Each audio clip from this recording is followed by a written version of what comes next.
Boche Gold and Diamonds. Buy now, pay later. ഭാര്യ മിണ്ടാത്തതിനെ തുടർന്ന് ട്രെയിനിൽ നിന്ന് ചാടി ആത്മഹത്യ ചെയ്യുമെന്ന് അറിയിച്ച യുവാവിനെ ഷൊർണൂർ റെയിൽവേ പോലീസ് അനുനയിപ്പിച്ചു. ബുധനാഴ്ച ഉച്ചയോടെ എത്തിയ നേത്രാവതി എക്സ്പ്രസിലിരുന്നാണ് യുവാവ് ആത്മഹത്യാ ഭീഷണി മുഴക്കിയത്. ട്രെയിനിലിരുന്ന് പോലീസിന്റെ എമർജൻസി നമ്പറായ 112 വിളിച്ച് ട്രെയിനിൽ നിന്നും ചാടി ആത്മഹത്യ ചെയ്യുകയാണെന്ന് അറിയിക്കുകയായിരുന്നു. കോഴിക്കോട് സ്വദേശിയായ യുവാവാണ് പോലീസിനെ വട്ടം കറക്കിയത്.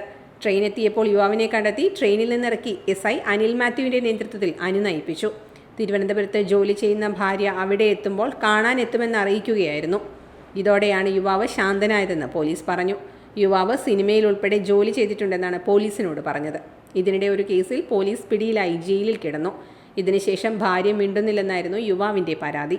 ഇതേ തുടർന്നാണ് ട്രെയിനിലെ ആത്മഹത്യാ ഭീഷണി. നേത്രാവതിയിൽ മറ്റൊരു യാത്രക്കാരനെ ഇയാളെ നോക്കാനേൽപ്പിച്ച് തിരുവനന്തപുരത്തേക്ക് അയച്ചു. Time kids pre school, Mannannur road, Vaniyamkulam. .View news. കാഴ്ചകളാണ് ലോകം, കണ്ടു തുടങ്ങുക.